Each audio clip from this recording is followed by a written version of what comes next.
The theme for this year is do it alone and do it scared. That could be either one or the other or both. Either way, do it alone and do it scared, or do it alone or do it scared, or do both. Whatever you have to do, just do it. And for me, I had to do both. Last year, I went to Coachella by myself, and y'all, I wasn't planning on going by myself, but once I found out that none of my friends could come with me, I knew that I still wanted to go to this festival because I loved the lineup last year and I wanted to go. I wanted to go. And I knew that it was going to be hard going alone, but I also knew that it was going to be even more hard sitting at home, wishing, regretting, and just wishing that I still would have gone. And I didn't want to deal with that. I didn't want to deal with the regret. And wait, let's bring it back. Welcome back to the Tired of Thinking podcast. I am Eni, aka Golden Girl. We're all here in the flesh on my alter egos, baby, because I know you don't know who I am, but honestly, neither do I. So we're going to be going through that journey together. Back to what we were talking about with me going to Coachella by myself. So, like I said, I wasn't planning on going alone, but I knew I wanted to go to this festival because I loved the lineup last year. I feel like it was a perfect mix of like pop, a lot of my favorites, a lot of throwbacks, and also a lot of EDM. And last year was my first year of really like throwing myself into the EDM space. And I love EDM music. I love it. It's not like my favorite. Well, I don't know. I don't really have a favorite genre of music. But anyways, we're not talking about that right now. I'm just talking about like how I went to Coachella by myself. So, like I said, wasn't planning on going alone. But once I found out that my friends couldn't come with me, I knew that I was still going to go. So I bought the ticket. That was like my first step, was buying the ticket, because I feel like once I bought that, I knew that there was no turning back. And I also knew that I couldn't return this ticket. There were no refunds for Coachella tickets. So I'm like, okay, well, I'm in it now. I got the ticket, and I also got the hotel and shuttle pass because I'm not a camper. I don't really, that's not my vibe. I really want to be able to have AC, a shower, and all those good things that hotels have. So I went the hotel shuttle route. And once all that was done, and I found other solo travelers on Reddit and Instagram, and started talking to them, introducing myself, kikiing with them, chatting it up with them, getting to know them a little bit, coming up with times and days that we were going to be there and certain sets that we wanted to see and all that stuff. And then I got my hotel shuttle ticket. And then Coachella came, started planning out my outfits, all these things. And by the time I got to Coachella, I knew, okay, I'm meeting up with these people. And I was nervous. I'm not gonna lie to y'all, I was pretty freaking scared. But honestly, once I got there and I was in the energy of Coachella, my fears went away pretty quickly. Like, I was like, yo, I'm really here. I'm in the desert. I'm here to party. I'm here to listen to music. I'm here to eat good food. I'm here to get a little tipsy. I'm here to enjoy myself. And that's exactly what I did.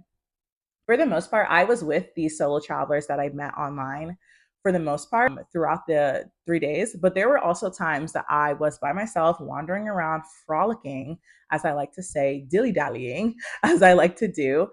Throughout the festival grounds, because there were times where there were certain sets that I wanted to see and maybe my new friends didn't want to see, and vice versa. And we would always find each other at towards the end, or we would just go our separate ways and I'll see you tomorrow. So I had the time, guys. Like, I know it's like I'm being so dramatic. I am not over exaggerating when I tell you I had the time of my life. It was such an eye opening experience. It was a challenge for sure. And there were definitely times where I'm like, dang, like, I wish I wasn't alone right now. But those were fleeting moments of just whenever I was feeling super anxious. But for the most part, 95% of the time, I'm like, I'm so glad I came here alone. I feel like I challenged myself.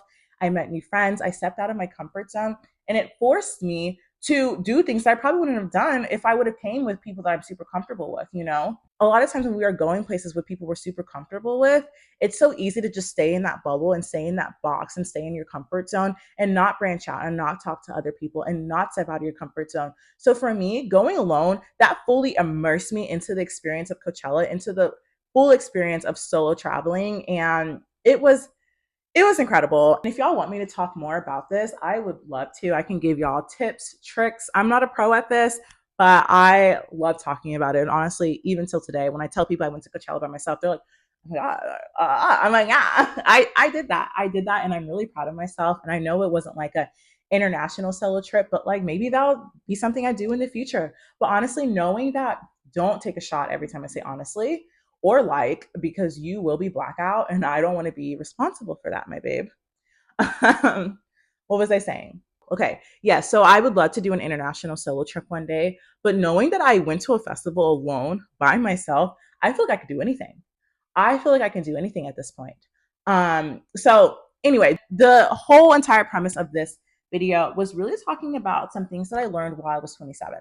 I turned 28 last month, and honestly, I spent the first month of me being 28 just kind of spiraling, going through another quarter life crisis. I think this is like my second or third quarter life crisis since being like 23 or 24. And, I always come back out alive on top of it and feeling amazing. But while I'm in the thick of it, it always feels awful. It feels dreadful. It feels like I'm just like kind of spiraling. And a lot of times, at least with this specific spiral, I felt like I had to go through it alone. Honestly, why am I lying? I go through most of my spirals alone because I don't know. I don't want to put that burden onto other people. And a lot of times people don't get me. I'm a very interesting person. I'm very moody. I have a lot of emotions. I feel things very deeply. And I feel like, oh, that was my stomach. Yeah. So I had to go through, this kind of like part four of my quarter life crisis alone. And it had to do with aging and getting older and feeling really fearful about getting older. And I know getting older is a blessing, and I'm so grateful to be here. And I thank God every day for it. But at the same time, it's scary. It is scary. And there were a lot of times where I would like bring this up to some people, and they'd be like, "Oh my God, why are you scared? Like aging is a blessing." And da, da, da. And I'm like, I don't like. Why am I scared? Like basically, it's scary.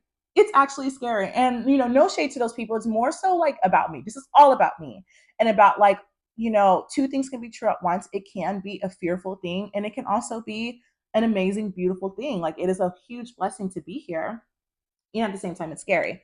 So just holding space for both of those things was making sure the mic is on. Because there have been times where I've recorded and the mic is not on, and I've literally wanted to just like crash out. Actually, I did crash out. Anyway, so just holding space for both of those things, the fear and the beauty and the growth and all those things, and also like it's scary.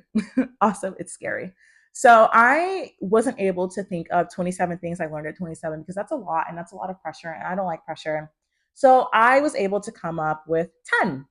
I feel like that's good, right? I feel like 10 is a good number. It's very cutesy, very demurtsy, and it's very mindful. It's not too much because I didn't want to overwhelm myself. I was gonna try and come up with 27, but honestly, like that's a lot. So let's just like stick to 10, and let's get into it. Number one, slow down. Slow down. 9 times out of 10, most of the injuries I've ever had, is because of rushing.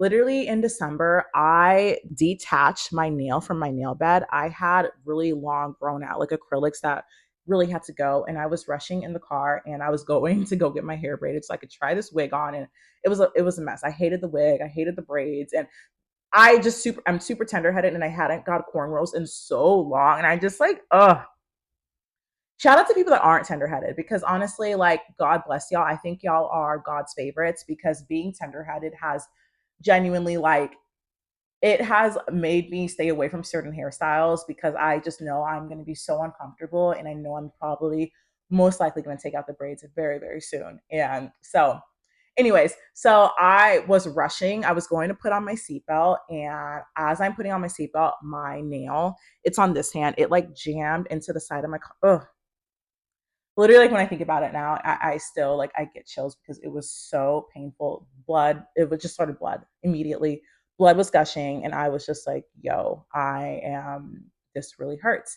And I didn't notice that. I thought I just got hurt. I didn't notice that my nail actually detached from the nail bed until I got to my friend's house and she started braiding my hair. And I was like, like this was really weird. And it was super loose, and it was disgusting. And it was really just, was really wet under there, and it was a lot was going on. And honestly, there has been so many other times I haven't gotten injured like that before, but like there have been other times where like I hit myself, or I run into something, or I hit my knee, or I stub my toe, and it's always because of rushing, and it's never worth it. It is never worth it. Me rushing to put on my seatbelt, me rushing and flying out the door, very seldomly, very rarely does that actually contribute to me getting there on time or any of those things. Like taking my time has been something that I've really incorporated into my life, like giving myself ample amount of time to get to where I need to go, to do what I need to do, and arrive to the destination feeling calm, refreshed, ready to take on the day, seize the day, carpe diem. And it's okay to pause. I'm going to get my laptop up here because I feel like it's okay. Let's get a little cozy. Let's get comfortable. Um, what else was I saying? What else was I saying? But yeah, it's okay to take your time. It's okay to pause while you're speaking. You don't have to get all your thoughts out in like 1 second and just blah. Like I did that so much, like in my early to mid 20s. And now I just know that it's okay to take my time when I'm speaking. And I'm still going to get my point across. And it's probably going to make even more sense. I'm going to get my point across more eloquently. And it's just going to be it's just going to be better, y'all. So slow down, take your time, relax, breathe. It's literally going to be okay. And that all ties also into just re regulating my nervous system, calming down, working on my anxiety. Like all those things ties into me slowing down because I am so boom, boom, boom, boom, boom. I'm always like, I'm just like, girl, calm down. Even right now, like I feel myself kind of like getting like, just because when I get like super passionate about things, so if I ever have to like just take a pause and breathe, that's okay. That is okay. Okay. Breathe. Um, I don't want rushing to be like my natural state of being. I want to be a calm presence, not only to myself, but to the people around me. So just calm down, girl. It's okay. So number two, be grateful. So there have been so many times in this life, more recently, I would say like last year and the year prior, where I did not like my current reality. I was working at a 8 to 5. I hated it mainly because of the commute. It was 45 minutes one way, y'all. So with traffic, it was often an hour, sometimes 90 minutes on a really bad day, like a Friday afternoon. Oh my God. Like, whew, just sometimes even thinking back, I'm just like, what the freak? Like, why did I do that? But it was a great job. Honestly, it helped me. I learned a lot at that job, and I think that was a great job post grad, and just it really immersed me into the field that I'm working in. And like obviously now looking back, I can think of like all the positive things that this job brought for me. But in the moment, like after the rush and the adrenaline and the happiness of getting that job, after that wore off, I quickly was like, oh shit, what am I doing? Like, I quickly started to hate my life, just found myself dreading going to work and dreading like the commute and being like, oh my God, like I hate this. And I can't wait to find a new job that's remote or work from home or hybrid or more flexible. And it's just like, dude, you have a job. You have a job. You have a car that can take you there. You have money. You have an apartment. You're paying your bills. You have a support system. It may not be exactly what you want, but still be grateful. Practice gratitude. And I feel like gratitude is something that's talked about so often. And like we all know it. I feel like we all know, like deep down, like practicing gratitude is the way to go. But much, it's so much harder. Wait, it's easier said than done, right? Easier said than done. It's so easy, but yeah, be grateful. But when you're in the thick of it, baby, being grateful is hard. So be grateful, practice gratitude. I try to wake up, I start my day with three things that I'm grateful for. And I get creative with these things. I'm not just gonna be like, oh, like my heater, my pillow, my bed. Like those are great things, but I try and get creative. I try to like really force myself to think like, what are you like truly grateful for? And it varies, it could be my dog, my family, the fact that, I could move my limbs. I have all four limbs. I'm able bodied, I have money, like I don't have a lot of money yet, but like I'm doing pretty well for myself. I'm grateful, so just reminding yourself before you start thinking about all the things you have to do today and all the things that maybe you're not grateful for, and maybe all the things that you wish you had and all the changes you want to make to your reality, just being grateful first. Okay, number three, let things be. Let things be. You cannot change people. You cannot control people. The only thing that you can really control is yourself, your actions, your reactions, the things that you say, the thoughts that you have. And that's about it. You can't really control the people around you. You can't really control your environment. The only control you can have to your environment is leaving your environment or making your environment more suitable for you. But other than that, babe, like that's it. And I think I've spent so much, of my energy like trying to control people, places, and things. And it's not worth it because you're left depleted, you're left starved of energy, and it's not worth it. So let things be, that theory that's really popular right now, the let them theory, let them. Let things be. It's going to be okay. Focus on yourself. Save that energy for yourself, for your goals, for your aspirations, for your desires, and that will happen in due time. But in the meantime, let them. Let things be. The more that you try and control people, places, and things, the more that you suffer. And I feel like a lot of times we have a hard time taking ownership and taking accountability for our role that we play in our own suffering. So, yeah, it's hard to accept, like, dang, like if I would have just let this be, if I would have just like stopped trying to control the situation in the past, I probably would have felt so much better. I probably would not have suffered as much, but it's okay. You live and you learn. So, yeah, let things be. Number 4, be authentic. Be yourself. You cannot be anybody else but yourself, and people can tell. People can tell when you're not being authentic. People can tell when when you're not coming off raw and authentic and you're not being yourself. It's an energy thing.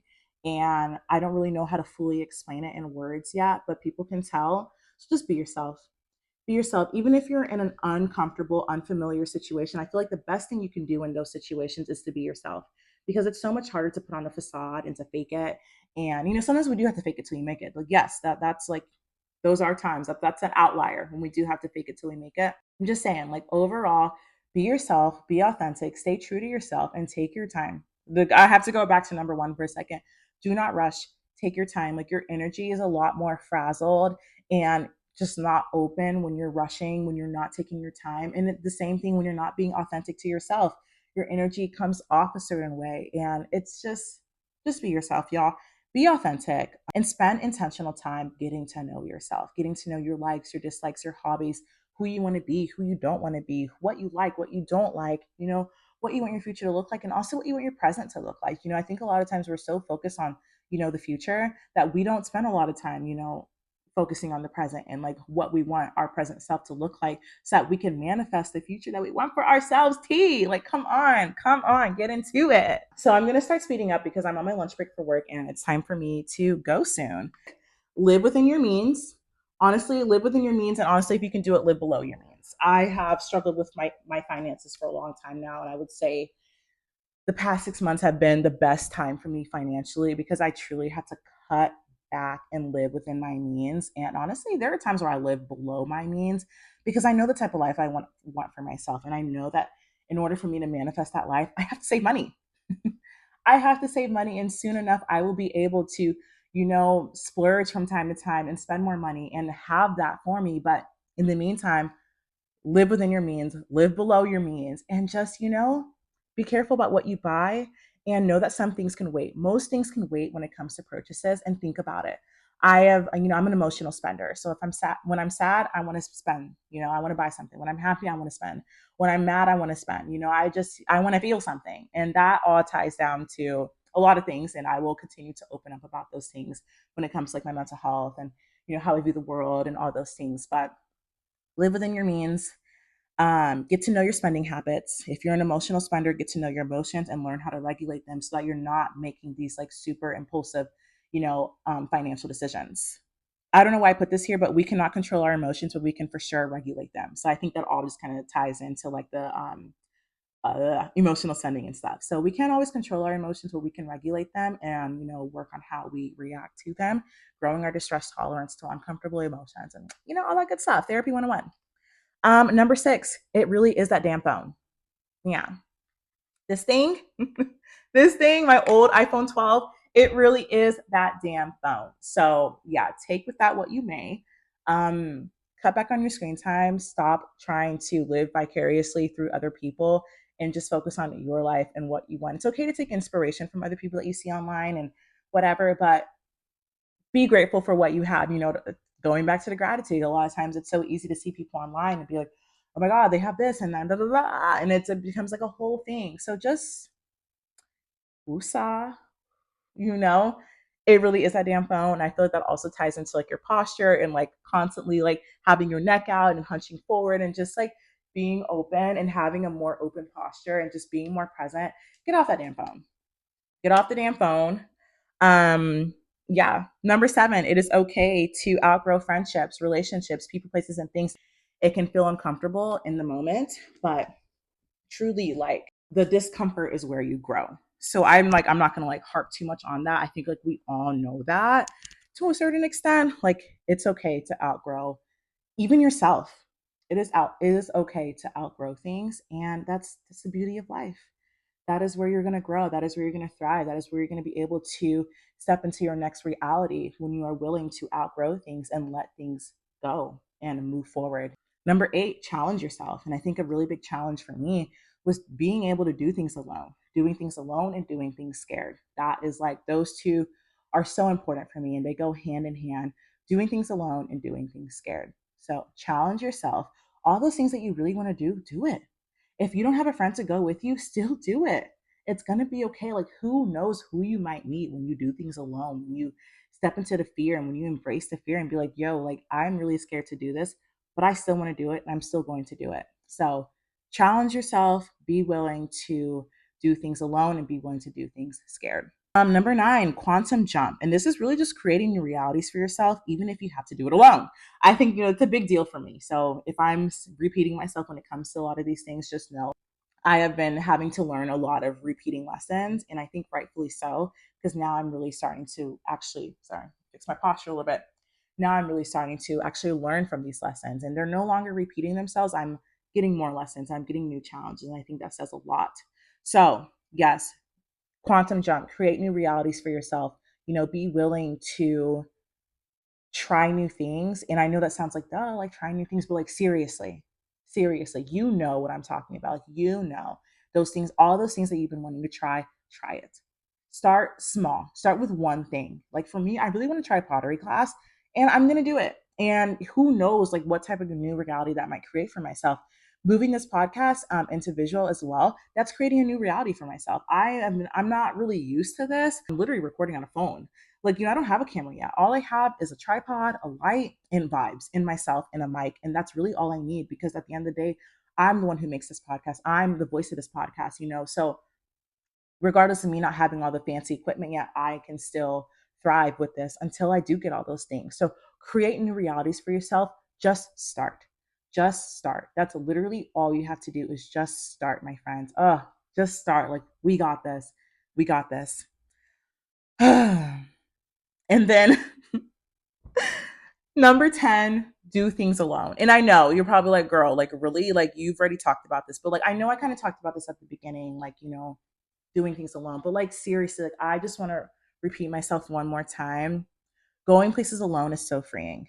It is so freeing because you can be anybody you want. You don't really have like to, sometimes when you go places with friends or people that you're super comfortable with, it puts you in a box sometimes, right? It makes it harder for you to kind of branch out and like spread your wings and like be who you truly want to be and be authentic. And so going places alone is freeing because I feel like when I went to Coachella alone, I was able to be more authentic to myself because I felt like these people don't know me. These people don't know me. That's the thing. Like, even like with group therapy, sometimes like it feels like you're able to open up more freely to strangers than you are with like people that you already know because these people don't know you. And who knows if you ever might see them again? Like, honestly, who knows? So do things alone, do it scared. If you don't leave with anything, leave with this: do it alone and do it scared. Thank you guys so much for listening to my podcast. I love you guys so much. I will put all my socials and everything down below, and I will see y'all very, very soon. Bye.